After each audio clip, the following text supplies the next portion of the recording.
కాచి నడిపించు. ఆయన వాక్యమే ఆశ్రయ దుర్గం, ఆత్మీయ ఖడ్గమే మనకు ఏడం. అందరూ కలిసి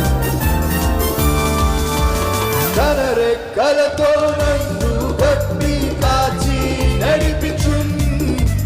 తన రెక్కలతో నన్ను గట్టి కాచి ఆయన వాక్యం, ఆయన వాక్యం ఆత్మీయ ఖడ్గం కేడము.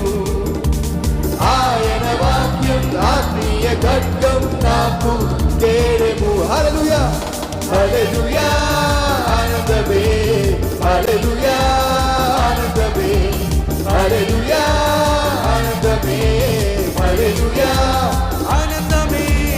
ఎప్పుడు ఆనందం నా యేసు ఇచ్చునే, ఎప్పుడు ఆనందం నా యేసు ఇచ్చునే.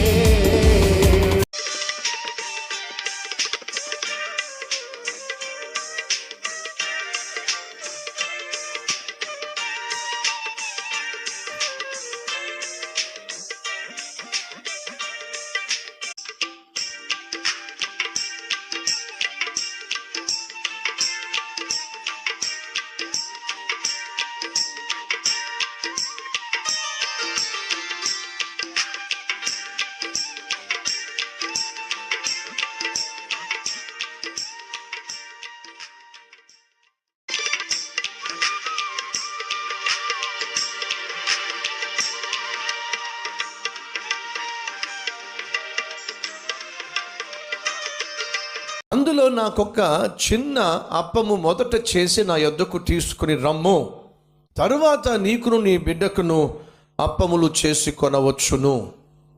ఏలియాను జాగ్రత్తగా పరిశీలన చేస్తే కొంచెం మనకి ఇబ్బంది అనిపిస్తుంది. కారణం చెప్తాను వినండి. కరువు కోరల్లో చిక్కుకొని పేద స్థితిలో అల్లాడిపోతున్న ఆ విధవరాల దగ్గరకి ఏలియా వచ్చి, అమ్మ కాస్త నీళ్ళు ఇస్తావా అని అంటే, అలాగే నాయన అని ఒక అడుగు వేయబోతే, ఒక నిమిషం ఆగమ్మా, ఎలాగో ఒక చేత్తో నీళ్ళు తేబోతున్నావు కదా, రెండో చేత్తో కాస్త ఒక రొట్టె ముక్క కూడా తీసుకురా అని చెప్పి అన్నాడు.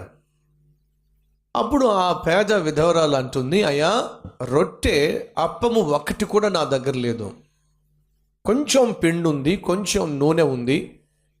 ఆ పిండెను నేను అప్పంగా చేసుకొని రొట్టెగా చేసుకొని ఒక పూట నేను నా కొడుకు తినడానికి తప్ప మరో ఆస్కారం లేనే లేదు. ఆ రొట్టె మేము చేసుకొని తిని ఆ తర్వాత ఇంకా చచ్చిపోదాం అనుకుంటున్నామయ్యా, మా దగ్గర నువ్వు అన్నట్టుగా రొట్టెలు ఏమీ లేవయ్యా, కొంచెం పిండి ఉంది అంతే అని అంటే, అప్పుడు ఏలియా అంటున్నాడు, అవునా అయితే పని చేస్తావా, ఏం చేయమంటావు చెప్పయ్యా, ఆ పిండిని రొట్టెలు చేసుకోండి. మొదటి రొట్టెను చూసారా, అది నాకు పట్టరా.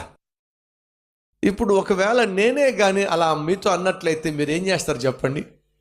ఏం సేవకుడు అండి మా ఇద్దరు సేవకుడు, ఉన్నదే 2-3 రొట్టెలు అని చెప్పంటే ఆ 2-3 రొట్టెల్లో మొదటి రొట్టె నాకు తీసుకొచ్చి ఇమ్మంటున్నాడు. అర్థం కావట్లేదు ఆయనకి ఉన్న కష్టం ఏమిటో, అర్థం కావట్లేదు ఆయనకి ఉన్నటువంటి అవసరం ఏమిటో, ఉన్నటువంటి ఆపద ఏమిటో, ఉన్నటువంటి అవస్థ ఏమిటో అర్థం కావట్లేదా అనే ప్రశ్న సహజంగా వస్తుంది. దయచేసి గమనించండి. అక్కడ ఏలియా సాధారణంగా మనం అంటాం చూసారా, ఏమని, ఆకులు నాకేవాడికట మూతులు నాకేవాడు తోడయ్యాడట. మీరు ఏమైనా అనుకుంటున్నారా ఏలియా ఆ బాబతని చెప్పి? కాదండి. పేదరికంలో మగ్గిపోతున్నటువంటి ఆ పేద విధవరాలి దగ్గర ఉన్నటువంటి అప్పం ఏదో అన్యాయంగా తానేదో లాగేసుకునే ప్రయత్నం చేస్తున్నాడు అంటారా? అస్సలు కాదండి. మరి ఏం చేస్తున్నాడు? పరీక్షిస్తున్నాడు. ఆమె దేవుని మాటకు లోబడుతుందా లేదా పరీక్షిస్తున్నాడు.